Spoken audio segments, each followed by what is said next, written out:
everybody. The time is 11:31. I think we might get cracking. We've got a lot to get through in this bumper lunchtime hour of webinar. I'd like to welcome you all to our webinar on international insights into consumer needs in the energy transition. Before we start, I would like to acknowledge the Gadigal people of the Eora Nation, whose lands I am lucky enough to be joining you from today, and I would like to extend that respect to the lands of all people who you are on as well. We recognise their enduring connection to the land, water and skies, and pay tribute to their knowledge and practices which have cared for this country for countless generations and which we get to benefit from today. And I would like to extend my warmth to any First Nations people on the call today. So today we have the opportunity to hear from two of ECA's grant recipients. We have Liz Fletcher and we have Mara Hammerle, who both travelled to Europe to gain new insights about consumer needs in the energy transition, and thanks to the grants that they received from ECA's grants programme. So Liz is a Gill Owen Scholarship recipient who met with experts across Europe, England and Australia to explore the benefits and mechanisms to institutionalising consumer research into energy reform. Mara received a participation grant to travel to Scotland, where she explored the Scottish Government's ambitious goals to reduce fuel as close to zero by 2040. So after we hear from Liz and Mara, we'll have time for a Q&A at the end. So please pop any questions that you have as you go into the Q&A box at the bottom of the screen, and we'll come to them at the end. You can also upvote any questions of particular interest to you. So before we start, if the idea of international research sparks something for you, applications for next year's Gill Owen Scholarship are now open.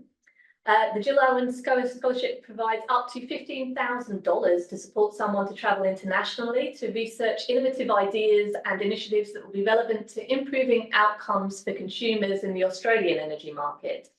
The scholarship is awarded in honour of Gill Owen, who was an inaugural director of ECA and a tireless advocate for energy consumers both in Australia and in the UK. And we are very fortunate to have David Green, Gill's husband, on the call with us today. Hi, David.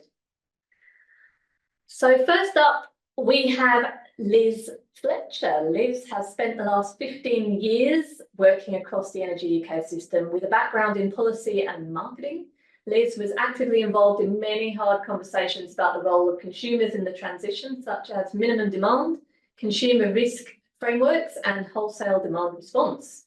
Liz is driven by the need to balance commercial viability, technical feasibility, and consumer centricity in the energy transition, which inspired this project. So Liz, over to you. We can't wait to hear all about it.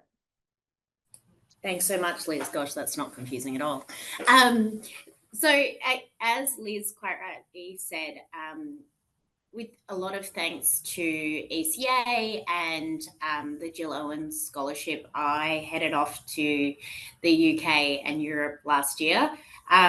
This project was very much inspired out of work that I'd done in reform, but also from the private ecosystem.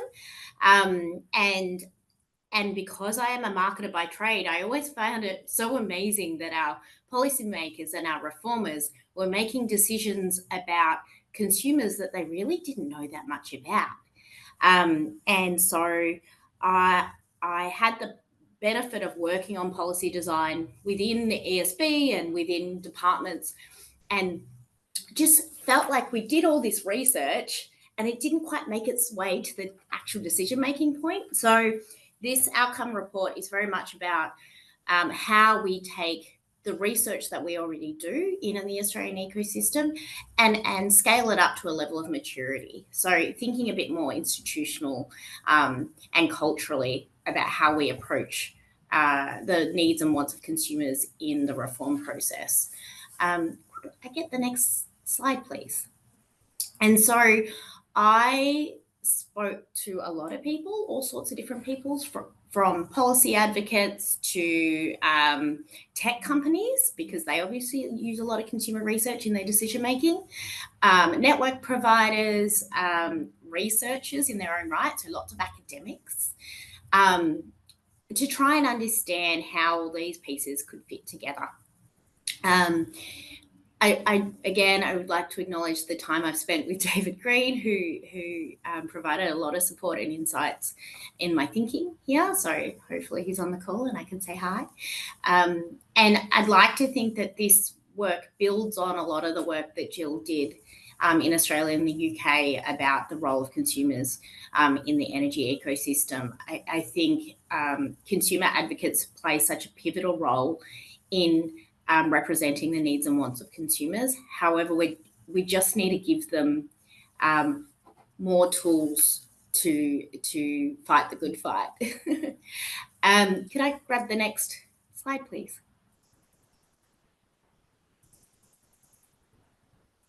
So for me, the summary of the tone of conversation is very much around seizing the moment of this transition. So what I heard was that, to be honest, a lot of people were quite shocked about how fast Australia was moving in the transition and the amount of consumer investment in the transition. So the fact we have so many homes with solar panels, so many people buying EVs, so many people who are making their personal conscious decisions to invest in energy. And they really felt that now was the time for us to seize the moment in thinking differently about how we make reform decisions. I met with some amazing thinkers around how you build social license for change, and heard a lot about past energy transitions, particularly in Germany and the UK, and how the role of consumer research can act as evidence and build trust. I heard a lot about testing, for example, Energy Systems Catapult, and obviously we're going to start doing some work here around that, around how using consumer research in the format of testing could be really helpful in actually making sure we're getting the outcomes we want. For most of the people that I spoke to, they thought Australia was just this totally unique world. And part of that is because we have a significantly disjointed decision-making process. And that, to be honest, is one of the biggest hurdles I think we have in achieving our goals of better consumer outcomes, and something I've thought about a lot in this process. 5, new things are scary until they aren't. There's a lot of skepticism on research, which we all know, a lot of skepticism on lots of things, but very much an attitude of you've just got to get in and get it done. And then the last thing, which is probably my favorite insight of the whole process, is that it is no longer reasonable to not understand what consumers need and want. And when I say consumers, I probably should say, for the sake of this, I'm talking big and small. So I'm talking the apartment dweller who's renting for 3 months, all the way up to the biggest energy users like BlueScope Steel and VOC. They're all paying for a service that's transitioning, and their requirements and the way they interact with the process is changing. Could I grab the next slide, please? Which is a perfect draw into this. So this is a big driver for why this is important to me and what's going on. We designed an energy reform system that was based on a commodity product, and now those consumers are actively investing their own money and time into the solution.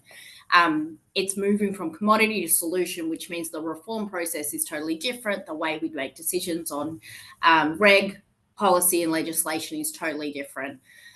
We're no longer just protecting the vulnerable. Yes, we need to protect the vulnerable, but we also need to think about how this impacts our wider economy. And that is a systems approach, which is very different to what we've done historically. Can I jump to the next one, please? Sweet. So I want to acknowledge the fact that we do actually do a lot of consumer research, and ECA is obviously a pivotal voice in that conversation. Arena and a lot of the governments play an important role of making sure we do research as part of grant funding. Most governments, you probably don't know this, but before they even place advertising, there's a mandate that if you spend over, normally it's $1 million, you have to test the advertising. And that's it's in legislation. So we're already doing this type of work. Lots of research on early stage policy. There's a great paper that came out of Queensland Government yesterday about the rollout of RESs, which included significant research on community needs within Central Queensland. And that's driven a lot of the thinking there. And then the last piece is really interesting around bringing in international models and academic contributions, partnerships with CSIRO, some great work out of University of New South Wales and the Decarbonisation Hub. We do all these things. It's just, as you can see from those quotes, it's about how do we move that to how we make the actual decisions. We jump to the next one, please. All right, so quickly, I'm just going to say this is really important because it's been proven to add value to the outcomes. There's an amazing study that HBR did with Google and a bunch of similar businesses that showed organizations that lift their customer data up to the top level of executive decision making significantly improve outcomes for their organizations, both from an employee experience perspective, customer experience perspective, but also profitability. And while I appreciate when we make reforms, we don't necessarily care about the profitability of the business participating. We do care about the economic wide benefits. One of the other things that is so important is that the data brings us all together, and there's lots of tools and mechanisms that help with the change management process. And I think Energy Systems Catapult is a perfect example of how that works, and that's coming out of the UK. That example there of Finland, academic researcher out of the Netherlands assessed UK policies on heat pumps versus Finland, and basically saw that because Finland had they had done proper user testing on their policy before rolling it out, they had like a 5-fold increase of uptake because they had actually tested and knew what consumers wanted to see and hear in order to receive and take up the policy. Can we jump to the next one, please? All right, so I'm going to zoom through here. So these are the 4 things that I was able to identify of what we need to do in order to actually step this up and add this level of maturity to our energy reform decision making around accounting for consumers and their needs to get our better outcomes. So there's a natural continuation that's going on the evolution of reform making, which evolves beyond all the amazing advocacy that Gill did, the work that ECA is always pushing, and that's flowing through. The next piece is allocating dedicated resources. So we're going to go into that a little bit. Building consistency, so we're not chasing our tails consistently. And then also just elevating it and lifting consumer research up so we're celebrating it as we should, like we do everything else. Can we jump forward, please? All right. So one of the things that I just find amazing in energy reform is we talk about consumers as this monolith that and the minute there's someone that's slightly different, that just becomes a distraction. And so the difference when we understand that different consumers have different needs and wants and understand that as a concept, we can keep moving forward, which also gives us the evidence base to say yes and build trust in the transition. So I met with these amazing people in Finland who talked about how under a previous government, as part of the legislated policy impact statements, they had a centralised team and fund that tested every single policy initiative against the social outcomes. And so as part of their carbon neutral policy, they'd actually tested their assumptions, and it had been a longitudinal study which has had long-lasting impacts on how the community perceives their climate policy. And so I really feel like there's an interesting opportunity here for existing work that's already done by the NSPs around their consumer engagement under the revenue reset process, and could just be a matter of collaborating, doing things a bit more consistently, which would give the AER and the regulators and all the other parties access to this really interesting, useful framework to understand how customers are accessing network services and other services around reliable and safe and secure supply. Can we jump forward to the next one, please? All right, allocating dedicated resources. So I don't think anyone at ECA would complain by me saying that having clear responsibilities and dedicated resources to consumer research is really important. And to be honest, this was one of the things that delayed this process the most, because I couldn't figure out where the responsibility should sit. And the main reason why was because Australia has such a disjointed decision-making process. It's so different to anything I saw overseas. And while that's useful in that it shares responsibility and accountability, it actually means it's very hard to understand the full remit of the consumer's experience. And so, whereas in contrast in the UK, Ofgem has a centralised consumer research team that tests and trials a bunch of different things, that here, there's no natural process for it. And so it's really exciting to see CSIRO and ECA working with the Commonwealth on more longitudinal processes for understanding that full remit of a customer experience, rather than just testing one-off policies and implementations, which we could have otherwise. Can we jump forward, please? And that probably comes to the next one perfectly, in that one of the things that I found so interesting in these conversations was that a lot of the people I spoke to had received funding through the EU to do consumer research and trials and all sorts of other things, just like we have here.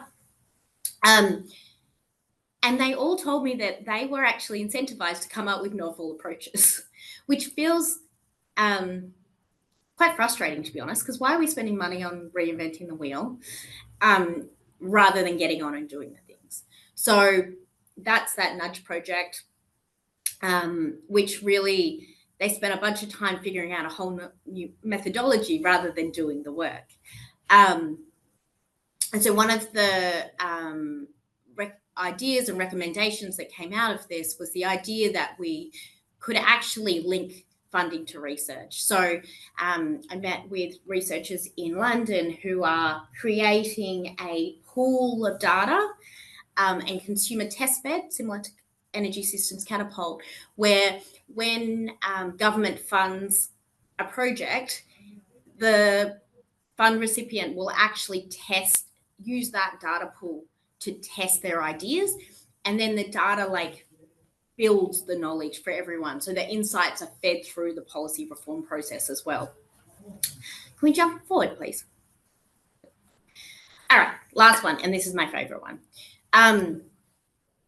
For me, one of the biggest challenges is that you go into a conversation with reformers and they're so comfortable talking about technical things, so why the ancillary services needs to be here, or why the voltage is whatever it is. And then you also have a conversation about commercials, which is really important. Business case needs to stack up. People need to be, rational humans need to want to buy it, but you're missing this human element. And so in doing so, there's this whole pocket. You don't even know if the policy is going to work. You don't know how people are going to respond to it. And so one of the biggest insights that I had through this process was people didn't know what they were looking for. They knew research was important, but they didn't understand what good looked like. And so Energy Systems Catapult in the UK has done an amazing job of really lifting that concept up and celebrating user-centered design as part of their ongoing way of operating. And so one of the ideas that we've had is, in talking to different parties, is around, could we design similar to what ECA does with supporting advocates and breeding new advocates, is coming out with a consistent training process on how we can deliver research, consumer research for policy decision making. And that would help bring together the researchers, the reformers, and the advocates to speak a common language and allow us to keep moving forward. Can we jump on to the next one, please? So yeah, they're my 4 conclusions. It has been an absolute pleasure and privilege to spend what is now almost 2 years, probably more, thinking about this. The Energy Consumers Australia have been amazing, and if anyone is thinking about applying for the Gill Owen Scholarship, I would definitely recommend it. I'd like to think that this rather niche topic helps people think a little bit more about how they could systematically involve consumer research and behavioural science in policy decision making alongside commercial and technical outcomes, so that they can help bring in that scale of opinion in how we navigate this. I'm going to hand over to Liz and Mara, and we can have a chat at the end. Thanks so much, Liz. That was great. And now for something completely different, we're going to hand over to Mara. So Dr. Mara Hammerle is an economist and public policy analyst who specialises in energy and climate economics at the Centre for Policy Development. She holds a PhD from the Crawford School of Public Policy at ANU, where she worked with government and industry assessing the impacts of ACT energy policy on households. Mara is passionate about ensuring that the low carbon transition does not exacerbate inequality and instead supports broad community wellbeing, including lower rates of energy poverty. In her PhD thesis, Mara used econometric methods to investigate various aspects of energy poverty, and we're delighted to have her with us today. I'll pass over to you, Mara. Thanks, Liz. I assume everyone can hear me.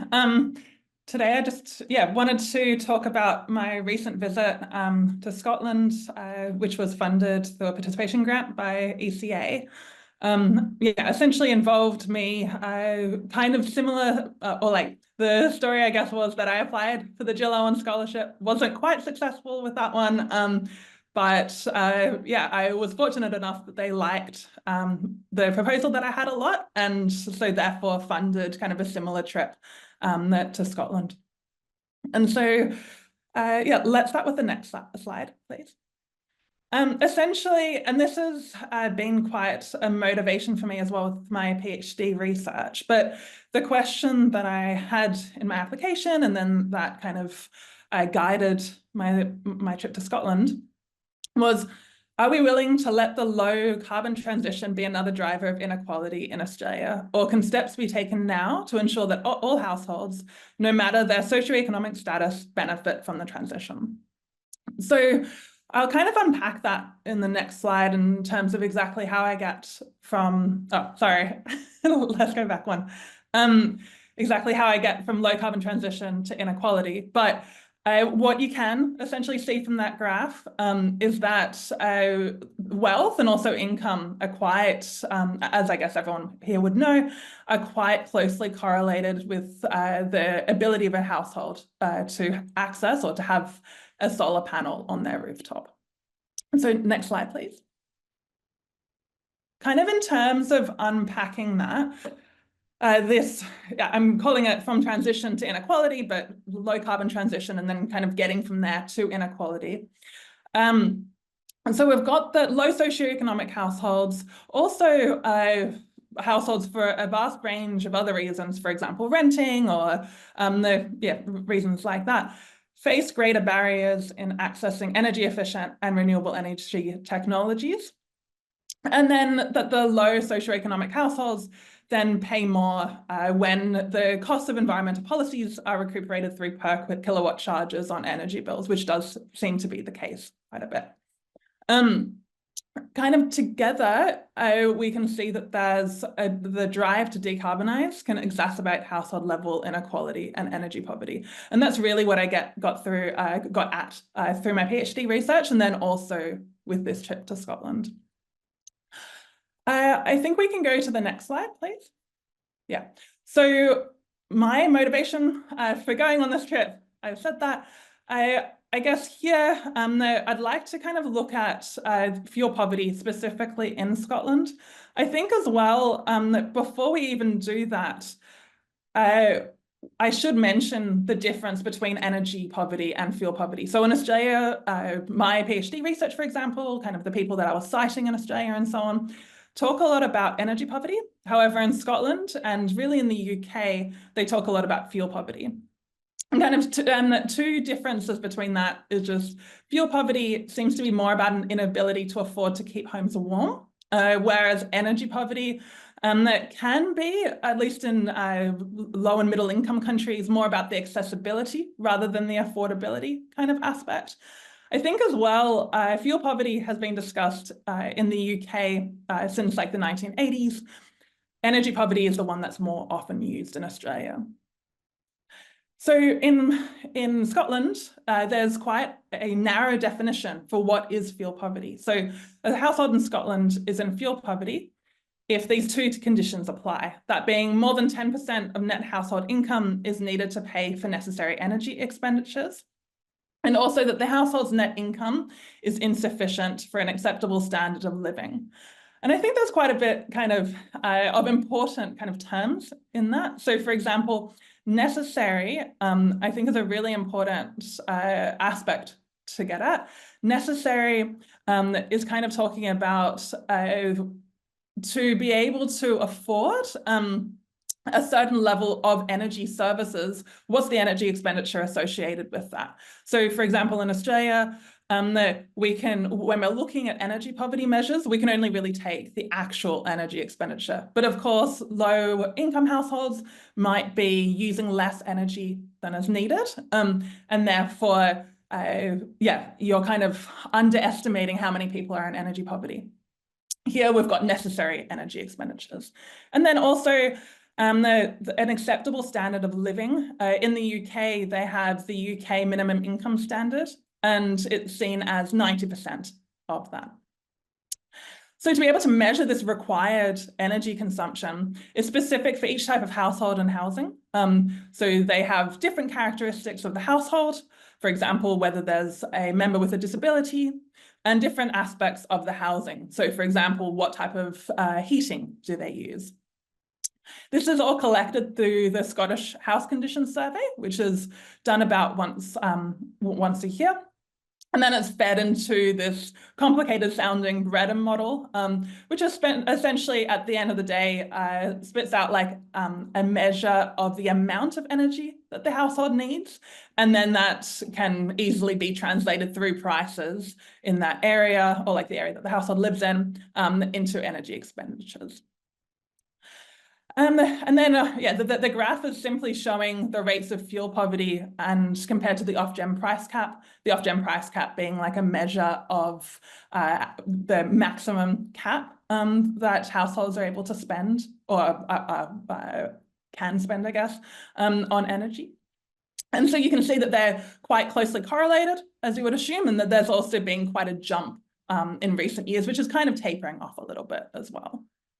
Okay, next slide. Okay, so in Scotland, they have the fuel poverty, they're really enshrined fuel poverty in law. So they've got fuel poverty targets, which are enshrined in legislation, and you can see them in that graph. For fuel poverty, for extreme fuel poverty, so that's kind of just 10, I think it's like 20%. Yeah, there's a small difference. And then also the fuel poverty gap, which is looking at kind of how much that household is in fuel poverty. Then they've also got a fuel poverty strategy, which sets out the actions to address different causes of fuel poverty. So the actions that the Scottish government will take. And they've kind of grouped them by the drivers of fuel poverty. So we've got low household incomes, we've got high energy costs, we've got low home energy efficiency, and then also how energy is used in the home. So let's go to the next slide, please. Essentially, all I wanted to show with this is that I did a whole range of different interviews, both with not-for-profit, so some poverty, like organizations working on poverty, and then also government-linked organizations as well. So for example, WarmWorks is responsible for installing energy efficiency measures. And so I had a chat with them as well. Okay, next slide, please. I think, yeah, this is kind of the slide that made me think the most, I guess. So when I went to Scotland, and kind of shows the benefits of doing a trip like this. So when I went to Scotland, my expectations were around that the Scottish government is really taking fuel poverty quite seriously, and that they're doing all that they can to tackle the problem. And I was also thinking that people are optimistic that the Scottish government and Scotland as a whole will achieve its targets on fuel poverty. And so I kind of went in with a really positive outlook and thought, you know, well on the way to achieving all of its targets that it set around fuel poverty. In reality, I definitely found some of that stuff, but then there was this kind of consistent message around that the Scottish government is good at talking, really good at setting targets and all of this stuff, and legislation for kind of those targets, but ultimately that they're a bit less good at acting and actually taking those steps that are needed to reduce the fuel poverty. That's obviously linked to government could be taking fuel poverty more seriously. There's limited resources for addressing fuel poverty. And then one person that I spoke to was kind of talking about some potential private sector conflicts of interest, particularly in terms of like the energy efficiency kind of improvements that they're doing for these low socioeconomic households. Next slide, please. Okay, so I kind of broke down in the report that I did, there's a whole bunch more recommendations, but essentially what I did was I broke my recommendations into two parts. So this one, I was kind of thinking about how could Australia create a policy to address energy poverty? And I think it's really important to reflect on the fact that there are definitely differences in terms of energy poverty in Australia and fuel poverty in Scotland. So for example, in Australia, households typically pay lower energy bills. I haven't looked exactly into that, but I assume that the main driver for that is the heating costs that Scottish households really need to pay in winter. However, both Australian homes and Scottish homes are kind of notoriously energy inefficient. And then also energy poverty is might not be a problem for everyone in Australia, but is definitely a big problem for some demographics. So for example, low income, some renters, disabilities kind of features quite highly, and then also like First Nations populations in these remote communities. Okay, next slide, please. Oh, sorry. Let's go back, sorry.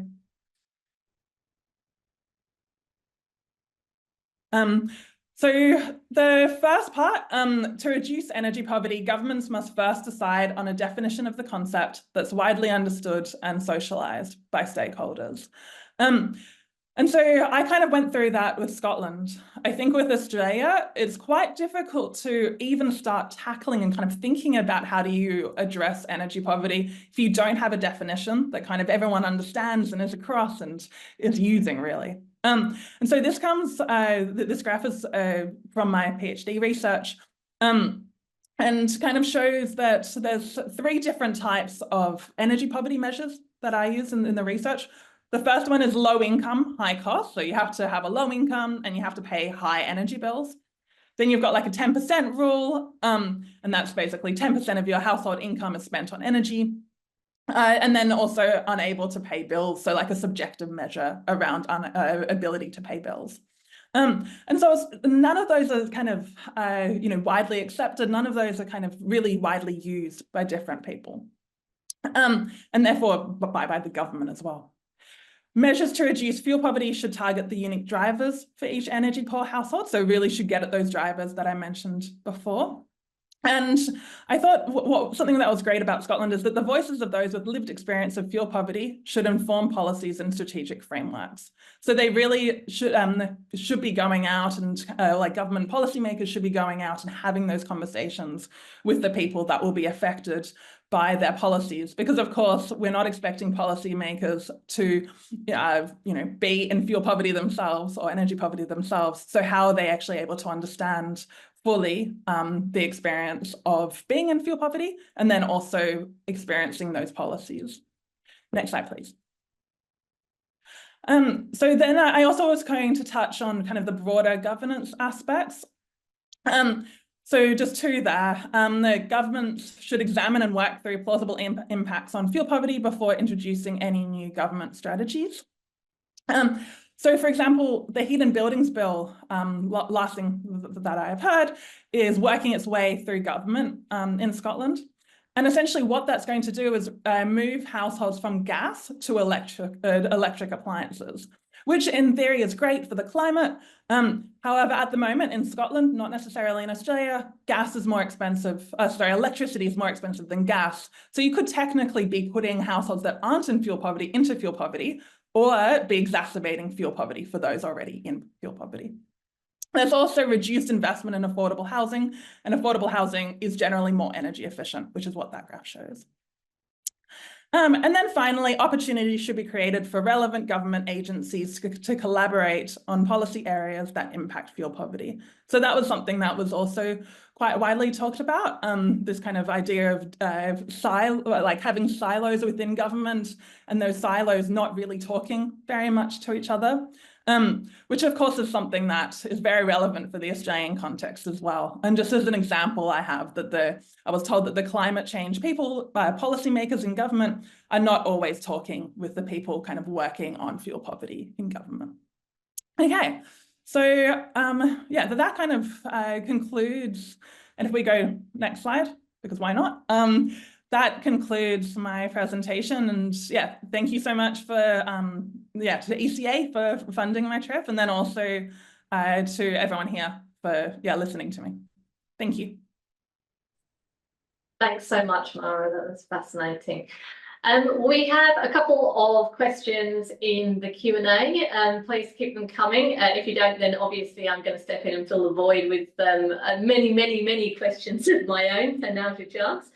Liz, we have one for you in the first instance. So we have a member of the audience would like to know more about how to tackle a decentralised decision-making context in Australia. How could all three levels of government better share research, trust, and research done by others, or even collaborate to co-fund research? I think this is such an interesting question. So there are reasons why we have three separate levels of government in Australia, and they are very valid reasons. I think that the reason why I came up with those four mechanisms were to allow us to have a common language for those pieces, and also to talk about allocating responsibility. And so thinking about some of the more independent players in our decision-making process can help centralize that. So I saw models where academics or researchers actually are set up as central points for research. So whether that could be CSIRO, it could be ECA, it could be the AER, it could be AMC, it could be all sorts of different bodies, which under some of the models I saw overseas actually become service providers for government departments. And that allows a consistency of framework and an efficiency, because one of the things I didn't touch on is that a lot of people think research is really inefficient.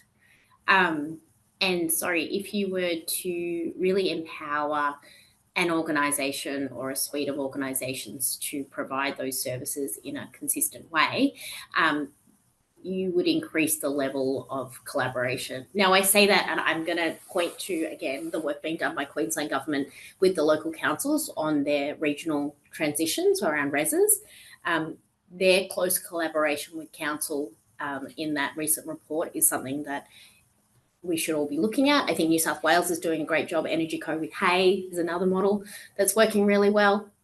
But yeah, at the end of the day, everyone's a human, right? And everyone sits in a job.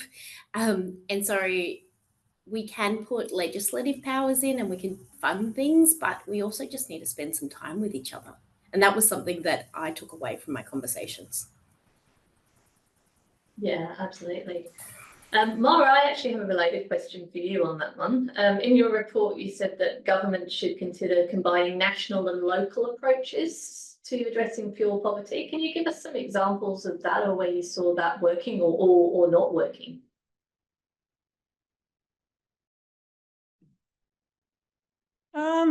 That's a tricky question. I think I was also, it's something that has come up in work, at the Centre for Policy Development quite a bit, in terms of that it's really good to kind of have these overarching frameworks. So for example, in Scotland, they have the Home Energy Scotland, which is supposed to be like a one-stop shop for anything associated with energy, and then also for kind of like working on fuel poverty. So they have a range kind of energy efficiency kind of programs that households in fuel poverty can access. And so that's kind of at the overarching, quite national kind of level. But then, kind of integrating both the conversations that I had in Scotland and then also the work that I've done here.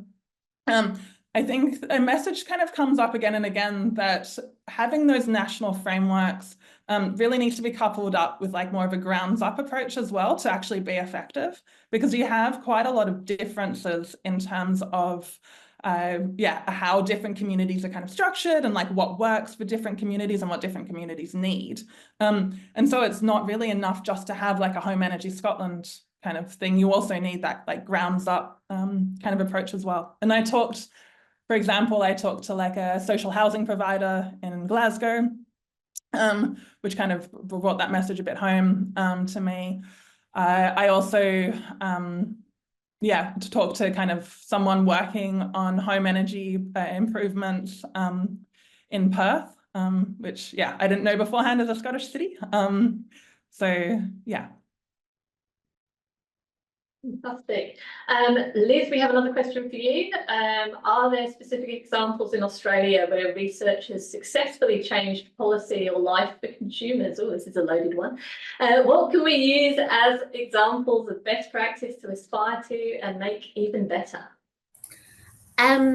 So I think there's a lot of research that is actually done in Australia. And I know I personally use the work that comes out of ECA regularly in my job.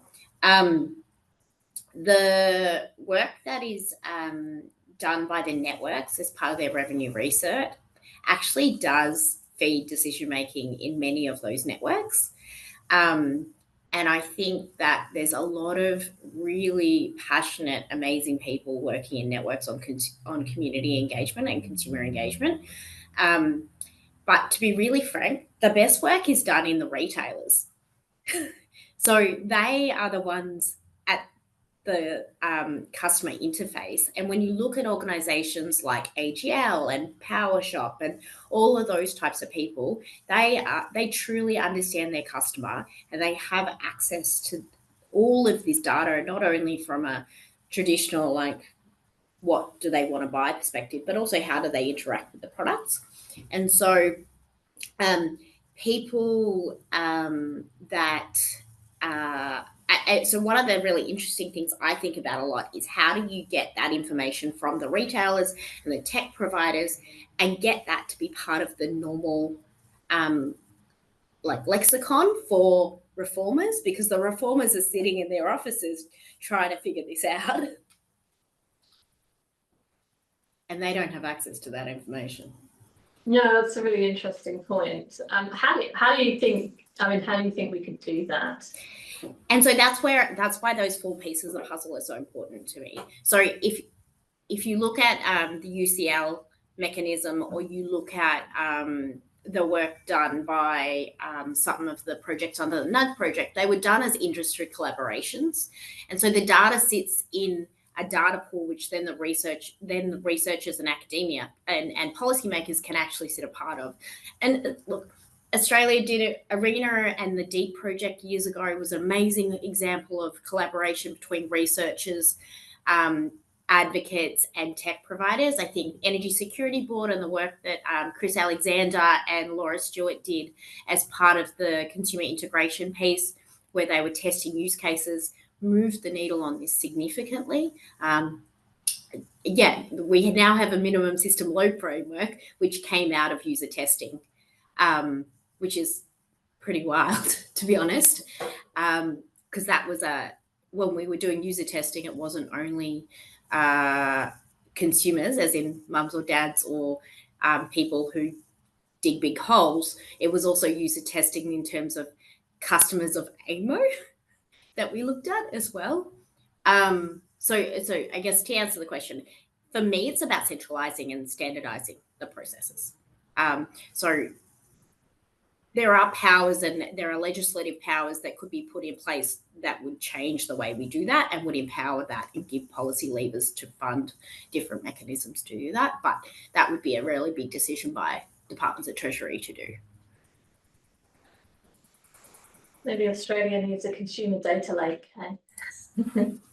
Yeah, look, I would suggest that some government departments already have it, but yeah. Okay, I have another question from Mara. I think this is one for you, Mara, but feel free to say if this didn't come up in your research. We have one of the attendees asks, what do consumers think about automation of electrical devices to reduce bills and pollution? How do they think about hourly energy prices that reduce bills when they're available? Was this something that came up in the research in Scotland at all? No, I have an opinion on that based on kind of my broader knowledge, though. Like if that's something I should go into. Absolutely. So I think like the first thing that came to me when I heard that question was some research that one of my supervisors for my PhD did, that was published in Nature, which really looks at how automating a lot of these processes are not really available to vulnerable households, and I put that into quotation marks, just because that's the word I choose to use, because a lot of these technologies, first of all, can be costly. Then, you've got the renter issue that they might not be available to the renters.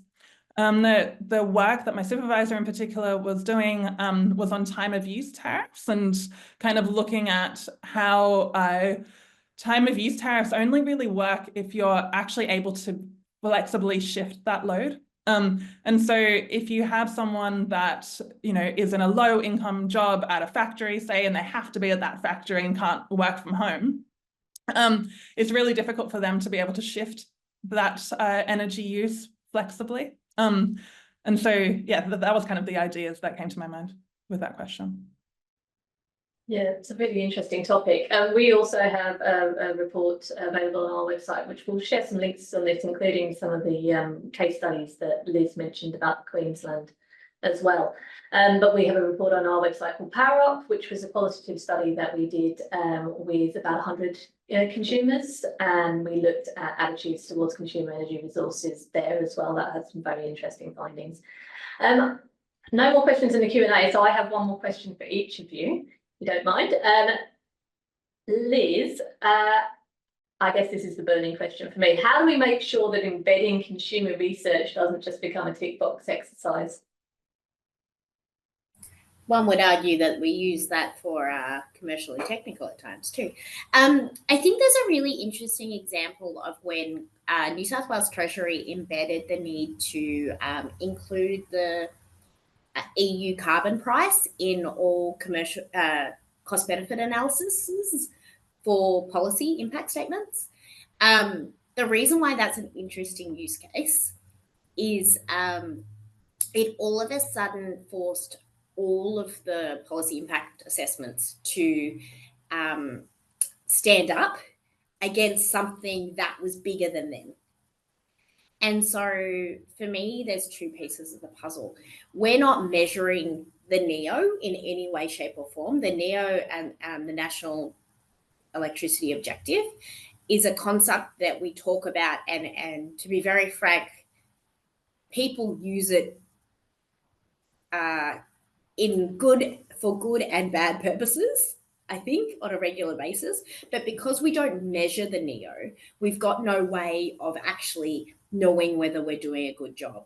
And so I guess my first comment would be, should we be measuring the NEO?